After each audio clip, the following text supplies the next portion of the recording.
หรือญาติหรือคนที่เราเคารพนับถือที่ได้จากไปเราก็ทำเป็นสลากพัดมันก็คล้ายๆกับทานเป็ดตะพีแต่ว่ามันมีความแตกต่างกันตรงที่ว่าในเรื่องของการจับฉลากหรือว่าอ่านสลากนะที่พระสงฆ์องค์ข้าเจ้าจะได้ไปอ่านถ้าจับได้สลากแบบไหนก็อ่านไปตามนั้นเป็นการให้ทานแบบไม่ได้เจาะจงหรือว่าไม่ได้เลือกว่าเราจะต้องเอาของใครดังนั้นในสลากพัดเนี่ยเป็นงานบุญที่การถวายทานที่ไม่ได้เจาะจงครั้งที่แล้วเนี่ยรู้สึกว่าเราจะพูดถึงเรื่องการสลากย้อมมันมีความจริงและสลากเนี่ยมันมีหลายรูปแบบมันมีตำนานมันมีประวัติความเป็นมาไม่ใช่ว่าจู่ๆใครก็จะมาจับสลากพัดนี่ไม่ใช่นะสลากพัดนี่บางทีก็เรียกสลากพัดบางทีก็เรียกตาลก๋วยสลากบางที่ก็เรียกว่ากินก๋วยสลากความจริงแล้วความหมายเดียวกันคำว่าสลากนี่ก็คือเป็นเส้นหรือเป็นเบอร์ที่ให้พระสงฆ์องค์ข้าเจ้าเนี่ยได้อ่านได้จับเพื่อที่จะได้ไปหาญาติโยมที่นั่งรออยู่มีของถวายเป็นสำรับเป็นสังฆทานบางที่ก็ถวายเป็นบ้านเล็กๆหรือว่าบางที่ก็ถวายหงส์หงส์หรือว่าเป็นต้นใหญ่ต้นโชคใครพระสงฆ์เณรรูปไหนที่โชคดีก็ได้ต้นโชคหรือว่าสลากโชคนั่นเองสลากเนี่ยมันมีหลายรูปแบบสลากมันมีเส้นเล็กเส้นใหญ่สลากโชคสลากเล็กหรือว่าสลากย้อมที่เราได้ยินเนี่ยมันก็มีความแตกต่างกันนิดหนึ่งสลากทั้งหลายพวกนี้เนี่ยผู้ที่ได้เริ่มต้นมาครั้งแรกนี่ก็คือเรื่องของนางยักษ์ษินีในตำนานสมัยพุทธเจ้าที่มีแม่ลูกสองกุมารีที่โดนนางยักษ์เนี่ยได้ตามที่จะกินลูกของนางนางก็เลยวิ่งเข้าไปหาพุทธเจ้าที่พระองค์นั้นกำลังแสดงธรรมอยู่นางก็กลัวว่ายักษ์ตนนี้จะกินลูกของนางนางก็ไปทูลขอให้พุทธเจ้าเนี่ยช่วยเหลือว่าจะทำยังไงดีไม่ให้นางนี้ได้กินลูกของนางก็คือนางยักษินีพอพุทธเจ้าก็ไปดูเรื่องของอดีตหรือว่าที่ผ่านมานั้นปรากฏว่านางยักษ์กับนางกุมารีสองแม่ลูกนี้เคยทำเขาเรียกว่าทำเวรต่อกันกรรมเวรที่ทำกันมาตั้งแต่หลายชาติหลายภพแล้วเวียนว่ายตายเกิดไม่รู้จักจบไม่รู้จักสิ้นพระพุทธเจ้าก็เลยแสดงเรื่องของเวรระงับด้วยการไม่จองเวรให้กับนางยักษินีแล้วก็ให้สองกุมารีนี้ได้เข้าใจสุดท้ายนางก็ยอมพอยอมแล้วเนี่ยนางยักษ์พุทธเจ้าเลยให้ทั้งสองนั่นได้ถือศีลห้าหรือว่าสมาทานศีลห้านางยักษ์ก็ได้สมาทานศีลห้าพอสมาทานเสร็จเรียบร้อยแล้วเนี่ยนางยักษ์ก็บอกว่าถ้าสมาทานแล้วจะทำยังไงจะกินอะไรกินคนกินสัตว์กินอะไรก็ไม่ได้แล้วผิดศีลแล้วเนี่ยก็เลยนางก็แนะนำให้ไปอยู่กับนางกุมารีก็ไปอยู่ด้วยกันพอไปอยู่ด้วยกันแล้วนางกุมารีนี่ก็มีความเอื้อเฟื้อเผื่อแผ่ซึ่งกันและกันก็ดูแลนางยักษ์เป็นอย่างดีดูแลแล้วก็ได้เลี้ยงดูปูเสือเป็นอย่างดี จนนางยักษินีตนนี้เนี่ยเกิดความเกรงใจระลึกถึงพระคุณของนางกุมารีว่าโอ้เขาดูแลเราอย่างดีก็เลยช่วยให้นางทำนาทำไร่ทำสวน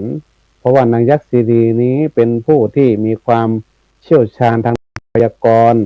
เรื่องดินฟ้าอากาศเรื่องฟ้าฝนตก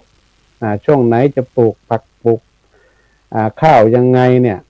ตรงไหนที่นาลุ่มนาดอนนางก็ได้แนะนำให้ว่าถ้าเป็นหน้านี้ก็ฤดูนี้ให้ปลูกตรงนี้จนทำให้นางกุมารีเนี่ยได้ผลผลิตมากมายชาวบ้านทั้งหลายก็มาเห็นว่านางกุมารีนี่ทำไมได้ผลผลิตเยอะก็เลยไปถามนางกุมารีว่าทำไมถึงได้ผลผลิตเยอะอย่างนั้นอย่างนี้เขาก็บอกว่าเพราะนางยักษินีตัวนี้ได้ช่วยพยากรณ์ได้แนะนำในการทำการเกษตรเพราะว่านางยักษินีนั้นเป็นผู้ที่มีความรู้ความเชี่ยวชาญทางด้านพยากรณ์ทำให้ชาวบ้านทั้งหมู่บ้านเนี่ยก็ได้ปฏิบัติตามที่นางยักษินีแนะนำก็ทำให้มีการเกษตรที่ได้ผลผลิตมากมายชาวบ้านในบ้านนั้นเนี่ยที่นางยักษินีแนะนำไปก็เกิดความรู้สึกว่าโอ้นางยักษินีนี่เป็นผู้ที่มีพระคุณต่อเขานะต่อเรานะเราจะทำยังไงก็เลยนำผลผลิตที่ได้มานั่นแหละเอาไปให้นางยักษินีพอต่างคนก็ต่างเอามาให้เนี่ยมันก็เกิดความเยอะหมายความว่าเกิดความมีน้ำใจต่อกันและปรากฏว่าของเนี่ยมันเยอะนี่นางก็เลยใช้วิธีในการที่ได้นิมนต์พระสงฆ์มาเพื่อจับฉลากถวายแบ่งนี่แหละเป็นต้นเหตุที่ทำให้เกิดการมีสลากพัดสลากก็คือการแบ่งการจับฉลากว่าใครได้อันไหนก็ได้อันนั้นไม่มีการเปลี่ยนนะญาติโยมอันนี้ก็เล่าแบบย่อๆเนาะเพราะว่าเวลามีน้อยในตอนเช้าดังนั้นเนี่ยเรื่องสลากพัดนี่มันมีมาตั้งแต่สมัยพุทธกาลแล้วไม่ใช่ว่ามาอยู่ในแค่ยุคสมัยนี้ชาวบ้านบางท่านบางคนอาจจะไม่เข้าใจไม่สลากพัดคืออะไรไม่รู้มันมีตำนานมีความเป็นมามีตั้งสลากโชคสลากเล็กแล้วก็สลากย้อมสลากโชคนี่หมายถึงสลากที่ญาติโยมที่พอมีกำลังที่ทำเป็นต้นใหญ่ๆที่มียอดปัจจัยสูงบางท่านนี่ทำบุญเป็นหมื่นก็มีเป็นพันก็มีหลายร้อยก็มีนะอันนี้เป็นสลากโชคอาจจะต้นใหญ่อาจจะของถวายของทานนี่อาจจะเยอะแล้วก็สลากน้อยก็คือเป็นก๋วยหรือว่าเป็นสำรับเป็นสังฆทานเล็กๆที่เป็นไม้ไผ่สารเราเรียกว่าสลากเล็กสลากน้อยถ้าคนเมืองก็ว่าก๋วยน้อยนะก๋วยขี้ปุ๋งบ้างนะก็บางทีแล้วแต่จะเรียกนะแต่ใส่ยอดปัจจัยนิดนึงอย่างเงี้ยนะแล้วก็มาถึงสลากย้อมสลากย้อมนี่ก็คือเป็นสลากที่ตามคติความเชื่อตามความเป็นมาเนี่ยก็หมายถึงว่าเป็นสลากของผู้หญิงที่เป็นโสดที่ได้มาตกแต่งด้วยตัวเองที่ตั้งใจที่มีความเลื่อมใสในพุทธศาสนาที่จะเอาไปถวายเป็นของผู้หญิงที่โสดถ้าเป็นภาษาเราก็คือเป็นสาวอยู่นั่นแหละที่ต้องการอยากจะตามสลักย้อมเขาจะตกแต่งได้สวยงามมีของใช้ของอุปโภคบริโภคทั้งหลายเนี่ยเอาไปประดับตกแต่งต้นสลากนี้เราจะเห็นหลายๆจังหวัดที่ทำสลักย้อมนี่รู้สึกว่าที่จังหวัดลำพูนวัดพระธาตุหาริพุนชัยเนี่ยก็ถือว่าเป็นต้นแบบของสลักย้อมเนี่ยแต่ที่อื่นก็มีหลายวัดก็มีเหมือนกันดังนั้นเรื่องของสลากนี่ความเป็นมาเนี่ยก็เป็นเรื่องของนางยักษ์ศินีและตั้งแต่มาสมัยพุทธกาลแล้วที่มีการเริ่มต้นแต่ว่าในสมัยปัจจุบันนี้ก็ยังมีอยู่เป็นบางพื้นที่ที่จ จะได้ตามสลากพัดก็มีบางที่บางที่ก็อาจจะเว้นปีบางที่อาจจะทำทุกปีบางที่ก็อาจจะยังไม่เคยยังไม่เคยที่จะตามสลากพัดก็มีแล้วแต่พื้นที่แล้วแต่ความสะดวกในการที่เราจะจัดแต่ถ้าเราจะจัดแล้วเนี่ยเราก็ต้องมีความพร้อมแต่พูดถึงสลากนี่มันก็มีความแตกต่างกันในความแตกต่างกันอย่างที่จังหวัดทางเชียงใหม่ลำพูนเนี่ยอาจจะเป็นเบอร์เชียงใหม่จะเป็นเบอร์แล้วก็มีการจับเบอร์เอาก็มีบางที่ก็อ่านเป็นเส้นสลากทางลำปางนี่ส่วนมากจะเป็นเส้นสลากเส้นนี้อาจจะใช้กระดาษหรือใบตาลใบอะไรก็แล้วแต่เอามาเขียนชื่อใส่ข้างในนั้นแล้วก็ให้พระสงฆ์แบ่งถวายพระสงฆ์แล้วก็ให้ไปอ่านตามนั้นส่วนที่เชียงใหม่ก็เป็นเบอร์ก็มีชื่อเหมือนกันเขาก็เขียนในกระดาษแล้วก็เอาใส่ไว้จับก็มีบางทีก็เป็นเบอร์ก็มีแล้วแต่ว่าพื้นที่นี่เขาจะทำแบบไหนนะความหมายก็คือเหมือนกันก็คือสลากสลากก็คือเส้นสลากหรือสลากเบอร์หรือจะเป็นสลากแบบไหนก็แล้วแต่ที่จะได้ถวายแบ่งทั้งพระทั้งเนนแล้วแต่มีเท่าไหร่เขาก็แบ่งไปตามนั้นส่วนมีมากก็ถวายมากแบ่งมากเป็นมัดเป็นกองเป็นปุ้นคำเมืองเราว่าเป็นปุ้นก็คือแล้วแต่ว่าเราจะถวายพระสงฆ์องค์ข้าเจ้าเท่าไหร่แต่ก็คนนี้ชอบเป็นงานสลักพัดไม่ว่าที่ไหนก็แล้วแต่คนจะเยอะญาติโยมเพราะว่ามันมีอะไรที่หลายๆอย่างที่แอบแฝงอยู่ตรงนั้นเยอะแยะโดยเฉพาะเรื่องของการให้ทานการให้ทานนี่ก็เป็นเรื่องสำคัญที่เป็นหน้าที่ของชาวพุทธเราที่เราจะให้ทานถามว่าถ้าชาวพุทธเราไม่ให้ทานไม่ทำบุญไม่ให้ทานแล้วเนี่ยใครจะมาทำเราก็ชาวพุทธเรานี่แหละการให้ทานก็คือการเสียสละแบ่งปันสิ่งของให้กับผู้ที่จากไปก็ดีหรือว่าไม่ได้จากไปก็ดีนะการให้ทานเนี่ยเป็นหน้าที่หลักถือว่าเป็นหน้าที่หลักเลยก็ได้ประการที่สองก็คือเราจะได้เรื่องของความกตัญญูต่อบรรพบุรุษที่จากไปที่มันแฝงอยู่ในงานสลักพัดเพราะว่าการให้ทานหรือว่าการอุทิศให้กับบรรพบุรุษนั้นที่ว่าแสดงความกตัญญูก็หมายความว่าสิ่งของมรดกทุกอย่างเราก็สืบทอดมาจากบรรพบุรุษที่จะได้ให้เรานั้นได้รับช่วงต่อเราก็แสดงถึงความกตัญญูว่าเราจะต้อง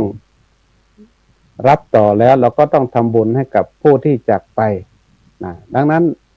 ผู้ที่มีพระคุณทั้งหลายเนี่ยก็คือที่มีพระคุณทั้งหลายเนี่ยก็จะได้เป็นผู้ที่เราควรระลึกถึงท่านที่เรารับมรดกจากท่านมาอย่างเงี้ยเราก็อุทิศให้เพื่อแสดงออกถึงความกตัญญูกต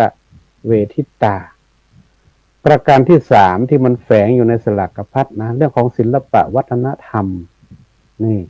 ญาติโยมทั้งหลายมันไม่ใช่ว่าสลักพัดเราไปสนุกสนานอย่างเดียว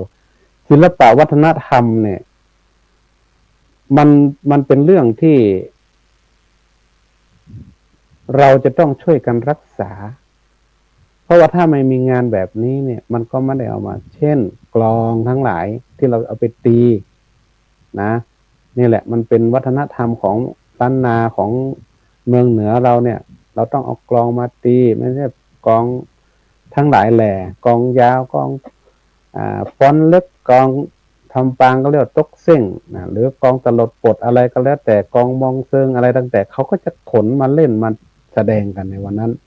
รวมถึงการฟ้อนลำที่มันเป็นวัฒนธรรมของล้านนาเราเช่นการฟ้อนเล็บการฟ้อนการลำทุกอย่างหรือว่าบาสโลปทั้งหลายเนี่ยที่เราได้เอานำออกมาเพื่อแสดงถึงความเป็นคนล้านนาคนเหนือของเราเนี่ยรวมถึงตัวหนังสือตัวล้านนาเนี่ย ญาติโยมในเส้นสลากเนี่ยบางทีเป็นตัวล้านนาตัวเมืองเนี่ยเขียนอยู่เนี่ยบางท่านบางคนอาจจะไม่รู้จักเลยซ้ำว่าตัวล้านนาเป็นยังไงในเส้นสลากบางที่เนี่ยมีนะมี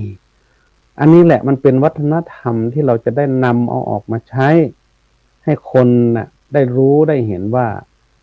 ล้านนาหรือว่างานสลากกพัดเนี่ยมันมีอะไรแฝงอยู่เยอะแยะมากมายนะที่เราไปร่วมงานก็ดีไม่ใช่ไปสนุกสนานไปแค่อ่านเส้นอ่านอะไรแต่ว่ามันมีอะไรแฝงอยู่ตรงนั้นนะ3 ประการละประการที่ 4ก็คือความสามัคคีก็คือธรรมะที่อยู่ข้างในนั่นแหละงานสลากพัดนี่ถือว่าเป็นงานใหญ่ทุกคนจะต้องช่วยกันนะทั้งหมู่บ้านต้องช่วยกันตกแต่งสถานที่เตรียมต้อนรับทั้งกับข้าวกับปลารวมถึงน้ำดื่มทั้งหลายรวมถึงการต้อนรับกับสู้ก็ต้องแบ่งหน้าที่ช่วยเหลือซึ่งกันและกันนี่เป็นการแสดงออกถึงพลังสามัคคีของคนในชุมชนนั้นๆอันนี้แหละมันเป็นสิ่งที่ญาติโยมทั้งหลายมันแฝงคติอะไรต่างๆที่มันอยู่ในงานสลากพัดไม่ใช่ว่าเป็นแค่ไปทำบุญหรือการให้ทานอย่างเดียวแต่ว่าสิ่งเหล่านี้แหละที่มันแฝงอยู่มันอยู่ในนั้นเป็นการแสดงออกถึงประเพณีวัฒนธรรมที่ดีงามของคนล้านนาของเราอันนี้เรามองถึงว่างานสลากพัดนี่มันไม่ใช่ว่าแค่งานทำบุญอย่างเดียวมันเป็นงานที่มีอะไรหลายๆอย่างที่อยู่ในนั้นดังที่กล่าวมาแล้วนี่ศรัทธาญาติโยมทั้งหลายโดยสรุปแล้วเนี่ยเรื่องของการทำบุญให้ทานเนี่ยมันเป็นหน้าที่หลักของชาวพุทธแล้วการทำบุญในพระพุทธศาสนามีตั้ง10 ประการแต่ถ้าเราพูดถึงที่หลักๆหรือว่าโดยย่อเนี่ยมี3 ประการก็คือการให้ทานก็คือการให้ทานก็คือสละสิ่งของอย่างที่กล่าวมานี้แหละแล้วก็ประการที่ 2ก็คือการรักษาศีลประการที่ 3คือการเจริญภาวนาการทำบุญ3 ประการนี้แหละเป็นหลักของพุทธศาสนาที่เราในฐานะที่เป็นชาวพุทธไม่ว่าเป็นพระสงฆ์องค์ข้าเจ้าหรือศรัทธาญาติโยมทั้งหลายเนี่ยเราก็ต้องทำเหมือนกันญาติโยมอาจจะถามว่าพระทำบุญไหมก็ต้องทำเหมือนกันญาติโยมแต่ว่าการทำบุญของพระเนี่ยอาจจะมีหลายรูปแบบหลายวิธีการให้นี่ก็เป็นพื้นฐานอยู่แล้วเราสังเกตว่าเวลามีเหตุการณ์อุทกภัยวัฏภัยอัคคีภัยต่างๆพระสงฆ์ก็ให้เหมือนกันร่วมกับฆราวาสญาติโยมก็คือการเสียสละแบ่งปันมีงานวัดงานวางานขาวดำในหมู่บ้านเนี่ยพระสงฆ์เขาก็เสียสละทำบุญเหมือนกันเพราะฉะนั้นเนี่ยการทำบุญเนี่ยมันเป็นหน้าที่ของพุทธบริษัท4ก็คือพระภิกษุบาศกบาสิกาภิกษุณีไม่มีเนาะรวมถึงว่าเราก็ต้องทำเหมือนกันก็อย่างที่ท่านทั้งหลายได้รู้แล้วว่าพระสงฆ์ที่เป็นเนื้อนาบุญของญาติโยมทั้งหลายเนี่ยก็ยังไม่ได้บรรลุธรรมหรือว่าไม่ได้บรรลุอรหันต์ยังไม่ถึงขั้นโสดาบันขึ้นไปเนี่ยเราก็ต้องทำบุญสร้างกุศลเหมือนกันสะสมเป็นการสะสมบุญเหมือนกันเพราะว่าบุญนี่มันเป็นที่พึ่งของพวกเราใครที่ไม่ทำบุญเลยนี่มันไม่มีอะไรที่จะเป็นเขาเรียกว่าเป็นเสบียงให้กับเราเพราะฉะนั้นบุญเนี่ยไม่ว่าจะทำรูปแบบไหนก็แล้วแต่ท่านจะทำบุญประเภทการให้ทานก็ดีหรือว่าการรักษาศีลหรือการเจริญเมตตาภาวนาก็ดีเนี่ยหรือว่าอื่นๆทั้ง10 ประการตามหลักพุทธศาสนาเนี่ยมันก็เป็นการสะสมมันเป็นที่พึ่งของพวกเราทุกคนอยู่แล้วบางคนไม่ทำแต่ว่าไปพูดไปตำหนิอย่างนั้นอย่างนี้อันนี้เรานอกจากเราไม่ได้บุญแล้วเนี่ยเราก็จะได้บาปไปด้วยเพราะฉะนั้นเนี่ยบุญเป็นที่พึ่งของทุกๆคน ไม่ว่าจะเป็นพระสงฆ์องค์ข้าเจ้าหรืออุบาสกอุบาสิกาทั้งหลายเนี่ยก็ต้องทำเหมือนกันนะแต่จะทำรูปแบบไหนนั้นก็แล้วแต่ความถนัดหรือว่าความชอบของเรานะญาติโยมก็ต้องพิจารณาให้ดีนะการทำบุญนั้นเราต้องเข้าใจนะในหลักของการทำบุญอย่างท่องแท้นะเราถึงจะต้องทำถ้าเรายังไม่เข้าใจเรื่องการทำบุญเนี่ยเราอย่าทำเพราะอะไรเพราะมันจะไม่ได้บุญนะเพราะนั้นในวันนี้เนี่ยเราและท่านทั้งหลายที่ได้รับฟังเรื่องของการทำบุญการให้ทานวันนี้ก็ได้พูดถึงเรื่องการประเภทของการตามสลากพัด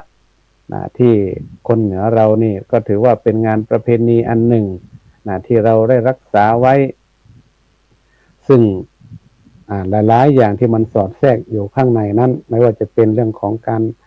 เรื่องของธรรมะเรื่องของประเพณีวัฒนธรรมรวมถึงการแสดงออกถึงความกตัญญูกตเวทิตาและการเสียสละต่างๆก็ถือว่าเราได้บุญแล้วถ้าเราทำด้วยใจของเราที่บริสุทธิ์ดังนั้นก็ต้องขออนุโมทนากับศรัทธาญาติโยมสาธุชนทั้งหลายที่ได้ติดตามรับชมรับฟังรายการธรรมะรับอรุณทุกเช้าก็ขอให้ท่านนี้ได้บุญได้กุศลและบุญกุศลนี้ก็จะได้สะท้อนย้อนรอยให้กับท่านทั้งหลายให้อยู่ดีมีสุขเจริญด้วยศีลเจริญด้วยธรรมมีอายุวันนะสุขภระ